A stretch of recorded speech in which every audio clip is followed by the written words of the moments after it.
قل بفضل الله وبرحمته فبذلك فليفرحوا هو خير مما يجمعون۔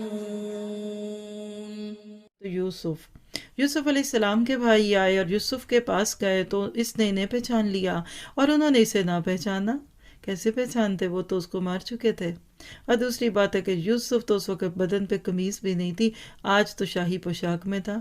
آپ کے مخالفین سوچ نہیں سکتے کہ اللہ نے کل آپ کو دینا کیا ہے، حالانکہ وہ تو یہی سوچتے ہیں کہ یہ تو مر کھپ گئے ہوں گے، یہ تو اب رل گئے ہوں گے۔ تو یاد رکھیے جسے اللہ رکھے اسے کون چکھے۔ یوسف پہچان گئے کیونکہ حکمت بھی تھی اور اللہ کی طرف سے فراست بھی مل جاتی ہے مومن کو، اس کو بندوں کا فرق محسوس ہونے لگ جاتا ہے۔ جب انہیں ان کا اسباب مہیا کر دیا تو کہا کہ تم میرے پاس اپنے اس بھائی کو بھی لانا جو تمہارے باپ سے ہے۔ کیا تم نے نہیں دیکھا کہ میں پورا ناپ کر دیتا ہوں اور میں ہوں بھی بہترین میزبانی کرنے والوں میں سے؟ باتوں ہی باتوں میں پوچھ لیا، اور یہ وہی ساری کہانی ہے جو آپ بہت دفعہ سن چکے ہیں کہ واقعی پھر قحط آیا پوری ارد گرد کے علاقے، جس میں کنان نام کا ایک چھوٹا سا گاؤں تھا جو ملک شام میں تھا، وہاں یہ ساری قوم رہتی تھی اس دور میں، بنی اسرائیل کے لوگ۔ تو وہاں سے یہ لوگ معروف ہو گیا کہ مصر میں ایک بادشاہ اور وہ بڑی معمولی سی قیمت پہ غلہ دیتا ہے۔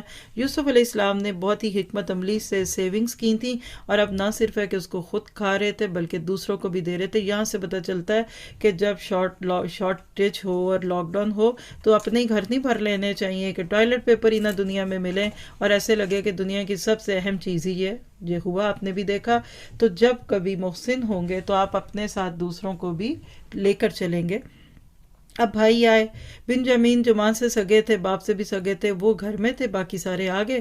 اب یوسف تو ظاہر ہے کہ بھائی کو ملنا چاہ رہے تھے تو کہنے لگے کہ بھائی کو بھی لے کر آنا، اور میں میزبانی کرنے والا۔ کوٹا سسٹم تھا، جتنے آئیں گے اتنا ہی ملے گا، بس اگر تم اسے لے کر میرے پاس نہ آئے تو میری طرف سے تمہیں کوئی ناپ بھی نہ ملے گا، بلکہ تم میرے قریب بھی نہ پھٹکنا۔ انہوں نے کہا ہم اس کے باپ کو، نوٹ کیجئے گا ادب کا انداز، دیکھیے اللہ کسی کو ایسے ہی نہیں دیتا، یاد رکھیے اللہ کی سنت ہے۔ ایک ہی باپ کے بچے تھے، بعد میں توبہ بھی کر لی، بلکہ نبوت تک ملی، لیکن ماؤں کا فرق تھا۔ ماں کے ساتھ تربیت کا بہت گہرا تعلق ہے۔ ایک ہی باپ کی 2 اولادیں ہوں، بچوں میں ماں کی وجہ سے زمین آسمان کا فرق ہوتا ہے۔ آپ پوری صورت میں دیکھ رہے ہیں یوسف کے بات کرنے کا انداز اور آگے بنجامین کے، یہ بالکل ملتا ہوا پولائٹ کڈز، لیکن باقی جو ہمیشہ لٹھ مار سٹائل ہے۔ یہ بھی تو کہہ سکتے تھے نا کہ ہمارا بھائی اور ہمارے ابو اس کے ابو کو اس کے بارے میں پھسلائیں گے اور پوری کوشش کریں گے۔ تو ادھر نوٹ کیجئے گا ایک جملہ، الفاظ کا استعمال صحیح کریں۔ یاد رکھیے دن رات وہ لوگ دعائیں لیتے ہیں جو خوبصورت الفاظ استعمال کرتے ہیں، اور بعض دفعہ ہمارے دل میں کچھ نہیں ہوتا لیکن ہمارے الفاظ اچھے نہیں ہوتے۔ اپنے خدمت